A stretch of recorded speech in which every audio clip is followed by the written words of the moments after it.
noticia, donde hay más variedad, la propuesta de las tardes, que a ti te informará, es el Rumbo. 4:26 aquí y en todo el país. Este es el Rumbo de la tarde. Señores, ya esta semana cumplimos 3 meses. Cumplimos 3 meses. Cumplimos 3 meses. ¿Y el aumento? ¿Dónde? Tiempo de domingo. 4:26. Tiempo. Por eso fue que nos echaron a patadas. Coño, controla, pero si tú ves que yo voy a fallar. Sí. Coño, ayúdame. Pero mira para tu lado a la derecha. No, pero ella fue que me estimuló y me pasó un papelito. Domingo Páez. Miren, señores.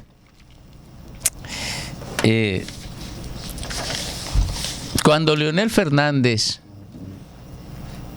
se alió al PRM para impedir la modificación constitucional en el Congreso y a la sociedad civil en conflicto con el PLD por el tema de la corrupción, cuando se alió al PRM Abinader, porque fue Abinader, a la sociedad civil en conflicto con el PLD por el tema de la corrupción, para impedir la modificación constitucional que permitiera que Danilo se presentara nuevamente como candidato, afirmé que lo pagaría muy caro. Y cuando lo afirmé, a lo mejor la gente no entendía y creyó que yo estaba definiendo algún tipo de simpatía por el propósito del gobierno de modificar la Constitución para perpetuarse en el poder. Pero no. Lo que pasa es que conozco el PLD. Y eso que la gente desconocía y que solamente algunos comunicadores y la dirigencia del PLD conocían como OTAN, yo lo conocía muy bien. Es un grupo de autoprotección para la obtención de posiciones gubernamentales, tal como lo describió Leonel. Pero eso existió durante todo el tiempo que Leonel fue presidente y Leonel se sirvió de ello y se apoyó en ello. Y decía yo que lo pagaría muy caro porque además de conocer cómo operaba la OTAN, que ahora Leonel, como muy bien dice Andrés, pretende ser alguien que describe los acontecimientos como si estuviera hurgando en la historia para darla a conocer en el presente. No, él fue un actor determinante en todo eso.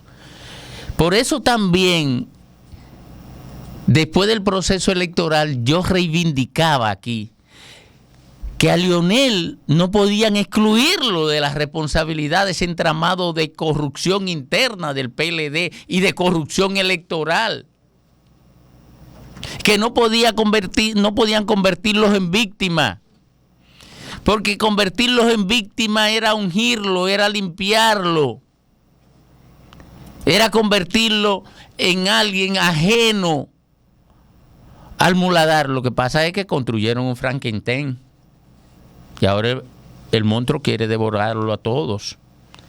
Por eso lo que ha ocurrido dentro del PLD ha sido sencillo. El mercantilismo político y la corrupción electoral reventó ese partido. El mercantilismo político, que con mucha frecuencia lo describe Andrea aquí, y la corrupción electoral reventó al Partido de la Liberación Dominicana.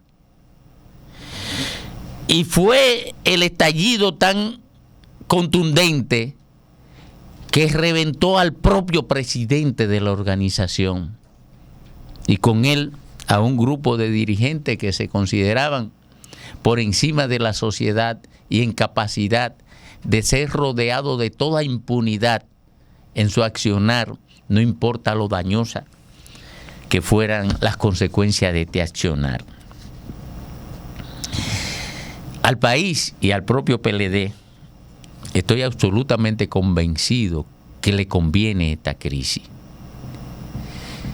Le conviene esta crisis porque el PLD, por lo menos lo que dentro de la organización aún no está comprometido con lo peor de la actividad política, tendría algún espacio para restaurar la conexión con la sociedad, si es que tienen interés. Y al país, porque lo que ha ocurrido con el PLD es que la corrupción política ha recibido un gran golpe,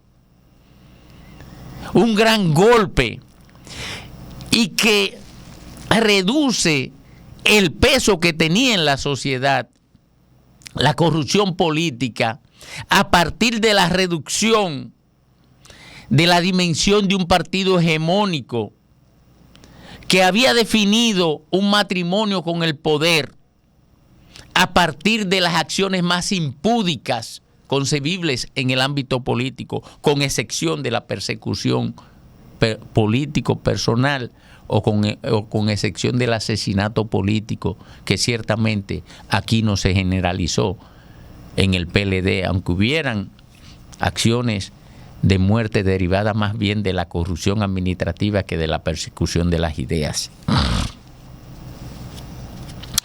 Leonel Fernández, con un pobre discurso, y pobre digo porque se centró esencialmente en un intento para explicar un fraude que nunca pudo explicar, aunque existiera, y yo reitero que existió fraude. No estoy en condiciones de explicarlo, pero Participación Ciudadana nos da un dato importantísimo: el 32% vendió su voto, y si eso no es un fraude de dimensiones importantes, que alguien me lo explique. No el 12% que pudo haber sido manipulado en los cómputos, no, 32% del que no hace mención mucha gente, porque participó casi todo el mundo en la compra de votos.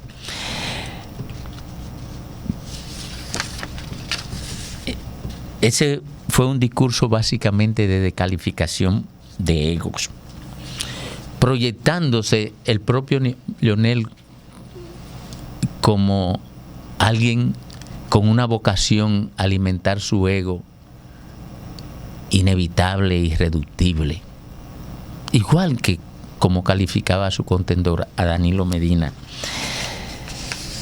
Lo más importante, en mi opinión, es que Leonel Fernández se define como el sintetizador de la desaparición de la línea divisoria entre la izquierda, que ya no tiene ninguna orientación, y entre los más rancios de la derecha, al convertirse en candidato del Partido Reformista y del Partido de los Trabajadores Dominicanos.